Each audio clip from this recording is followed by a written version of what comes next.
Grand Rising everyone, this is Eldad Amara. If you like this video, you know what to do: like, comment, subscribe, and share.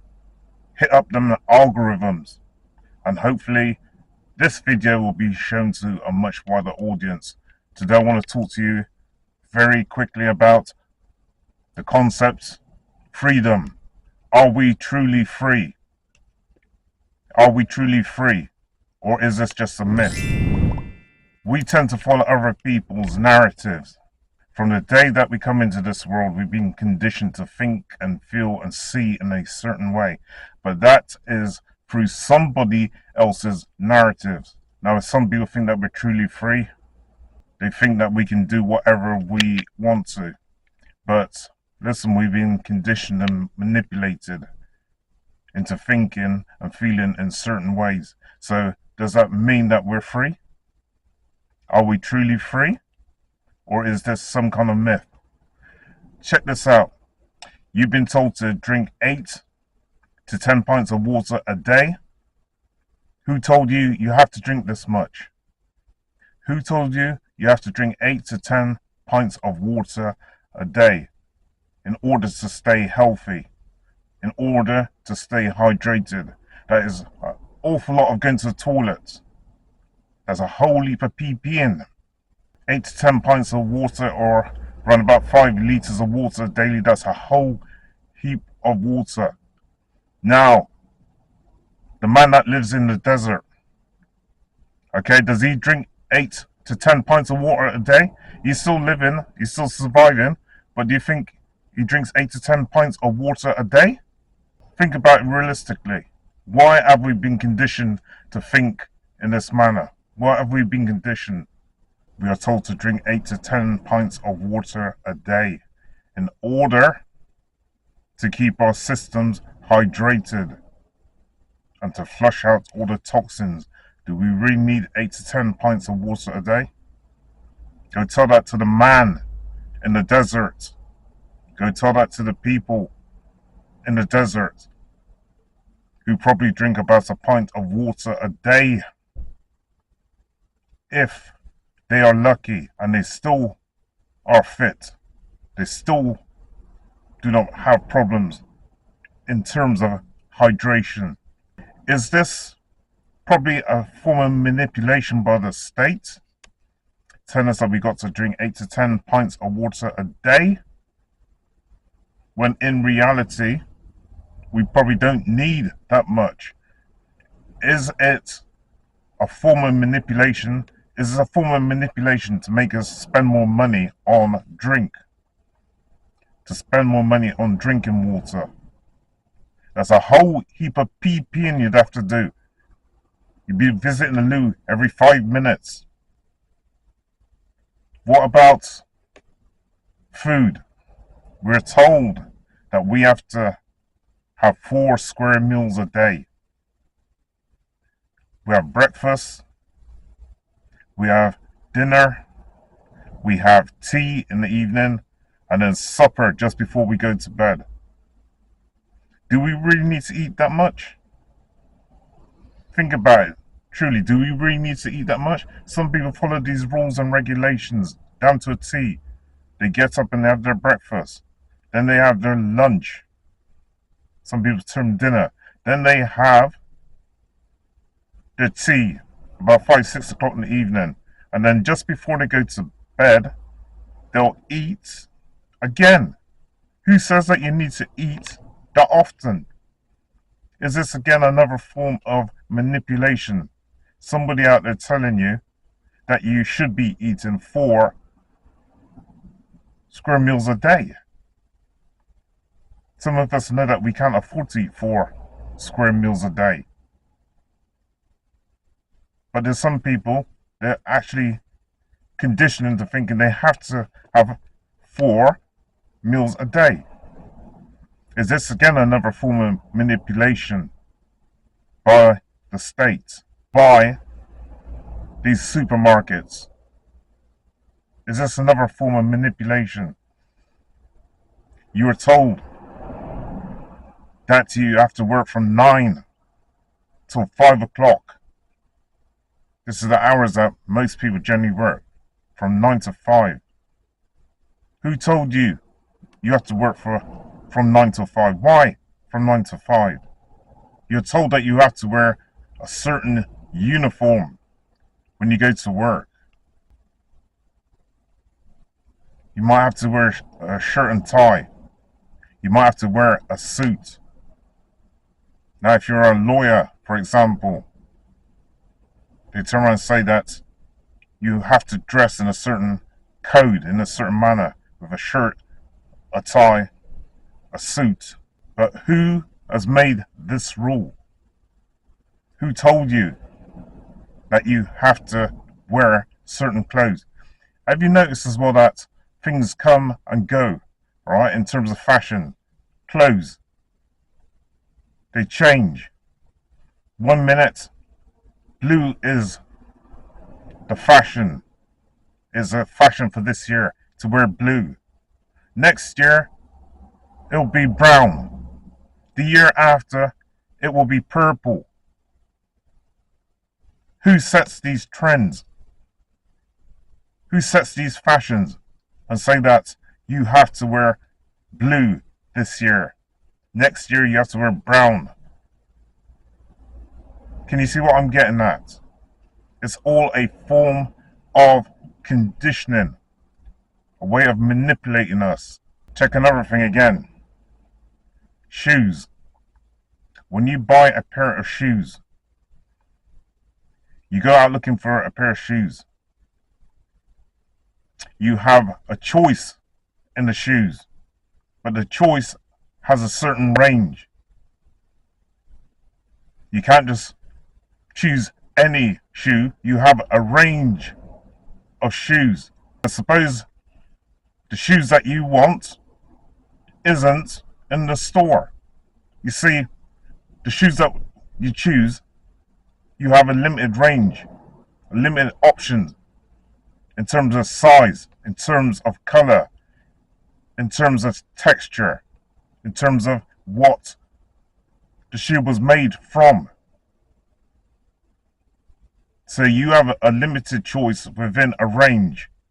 If you want the shoes that nobody has, and you want to be original, you have to go and make your shoes. You have been conditioned and manipulated into thinking, yes, I need a pair of shoes of this size, of this color, of this pattern. Somebody else made the shoe, and then you were then given the choice of what shoe you want to pick. When we look at time, we are told that time is circular. Why do I say this? Because when you look at a clock, when you look at a clock on a wall, you see the clock handles going round in a circle. So a lot of people associate time with a circle. The circle is supposed to be the sun. It's supposed to be equivalent of when the sun comes up and when the sun goes down. Right? That's how we're measuring time. But when you look at time, most people, they're conditioning to thinking that time is in a circle, when time is not a circle. Time is not linear either, meaning it being in a straight line. So our thinking about time is something that's been conditioned into us. Check another thing, such as the Bible. We have been conditioned into thinking that this book is a true book of God. Who told you to follow the Bible? There's been a lot of wars fought over the Bible. There's been a lot of killings over the Bible. There's been a lot of land taken over the Bible. But where did all this come from? Where did the Bible originally come from? The Bible, you could say, is another form of conditioning, following the rules and regulations of whoever wrote the Bible. Is this Bible, is it really written by God for man? Or is it this, or is the Bible written by man for man? Is the Bible written for man, by man? Or was it really written by God for man? Where was the first Bible? Where was the first Bible? Where was it created? When was it created? Who created it? Who wrote it? See, we go through all this forms of conditioning. We've been manipulated. And the deeper we go into the system, the more we lose ourselves.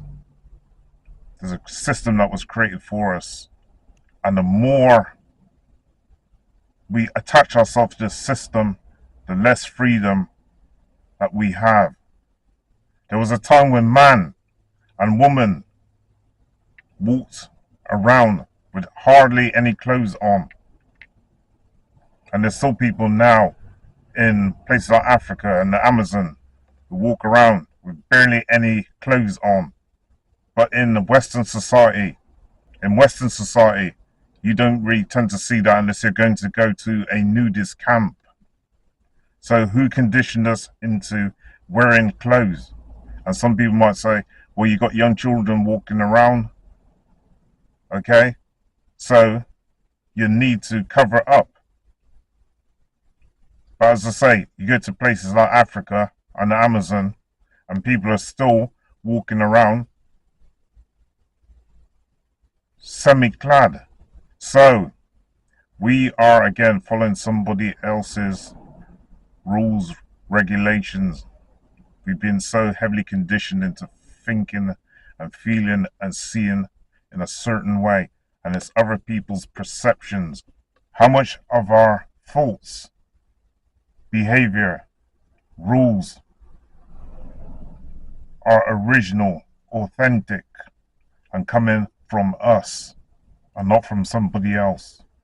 I hope you can see what I'm getting at. I hope you can see what I'm getting at.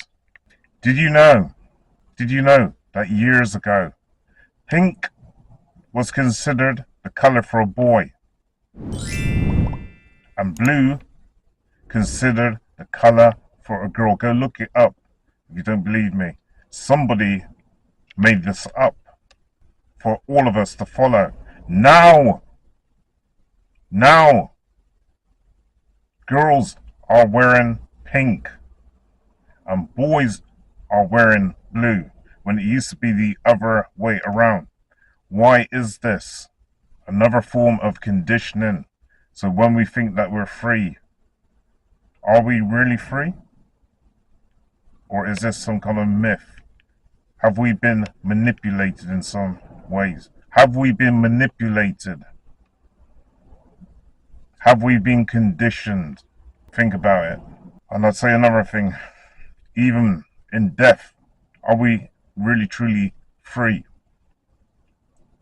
We might be free, but our families aren't free, because guess what? When you're dead, they have to pay for your burial. They have to pay for your headstone. They have to pay for your hearse. They have to pay for your church and all the rest of it. Unless you paid for all of these things before your death. You made sure everything was in place before you died. So therefore, again, who manipulated you into doing all this? Your coffin has to be a certain size. The ground that you get buried in has to be a certain deepness. You need a hearse to take you to the burial ground. You need a headstone. Somebody is making money off of you. I'll go back to the point now. We have been so conditioned into thinking, feeling, acting and behaving in certain manners. So are we truly free? How do we get free? How do we truly get free? So that everything that we're doing is coming basically from us and not from somebody else. This is Eldad Amara. Eldad Amara with another video. Over and out.